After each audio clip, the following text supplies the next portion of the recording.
I'm with Rebecca Brewster, President and COO of the American Trucking Research Institute today. Rebecca, thank you for joining me this morning. Thanks for having us on, Doug. I appreciate it. Rebecca, I got the email yesterday about the study or the information data that you've collected from GPS units and how it relates to the COVID-19 situation. Just in general, what is the data and where does this come from? How do you collect it?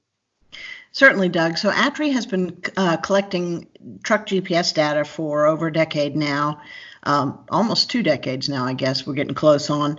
And at this point, our data set has data from over 1 million heavy-duty commercial trucks, comes into us in real time, and we're able to do a whole host of analyses with that data. Probably the most familiar to folks is our list of the annual top truck bottlenecks, where we monitor truck congestion at 300 locations around the country.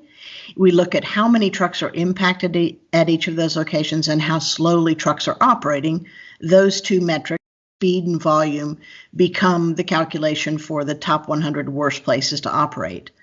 With such a powerful asset to be able to look at how freight is moving, we seized on the opportunity in the current COVID-19 crisis to see what's happening to truck flows, because we know the trucks are still moving. So what's happening to truck flows and truck speeds as presumably the rest of us are supposed to be sheltering in place and not on the roadways? So we looked at What'd you find, Rebecca? Well, we looked at 4 different locations, specifically one here in Atlanta, around 285. That's our perimeter around Atlanta, and where 285 and Interstate 85 intersect, we call that Spaghetti Junction here locally. It's typically the number 2 top truck bottleneck in the country on our list, or it was the number 2 location this year. Where truck speeds in the afternoon, and we looked at the afternoon rush hour there between 4 and 7 p.m. We looked at it in 2020 last week, the same week in 2019, and the same week in 2018.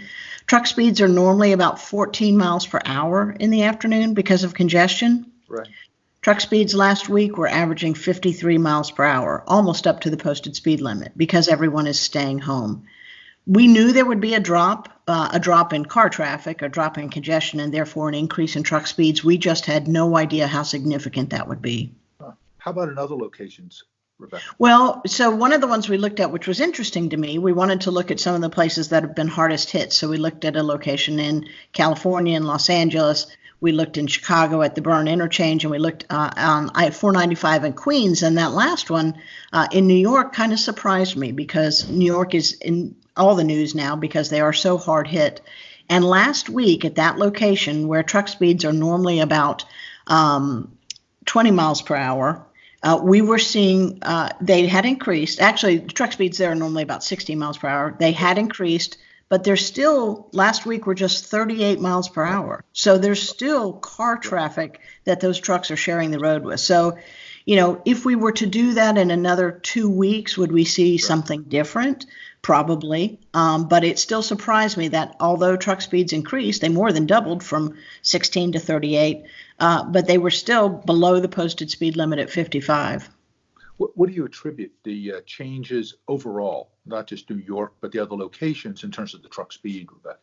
Well, certainly I think Americans are heeding the call to stay at home, and so they're off the roads. Their businesses may in fact be closed. They may not have anywhere to go in their cars. And so if there is a silver lining for us, it is the fact that traffic congestion has been reduced, allowing trucks to operate much more efficiently and get to where they need to be. Now, we know the consequences of congestion on the trucking industry in terms of wasted fuel, wasted time for the drivers, hours of service being chewed up. We're just not seeing that because reduced congestion, fewer cars on the road means the trucks can do what they need to do, and that's restock our shelves. What are we learning from this, do you think, going forward in terms of long-term impacts and the need for infrastructure? Well, certainly, this is a great picture into what can happen when we have the capacity we need for trucks to operate the way they should. Going forward, does it make a case for improving our infrastructure? Certainly. For increasing our infrastructure? Certainly. And for finding ways to, reduce car traffic during those peak times. People often say to me, people outside the industry often say, well, why don't they just make those deliveries at night and then the trucks wouldn't be on the road with us?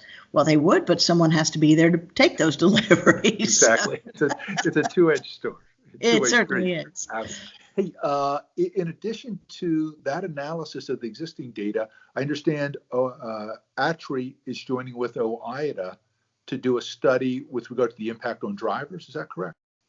We are. So, researchers love an opportunity like this. Again, a silver lining for us, an opportunity to collect an incredible set of data. And so we really wanted to quantify what's happening to trucking fleets and to drivers as they operate during this COVID-19 crisis.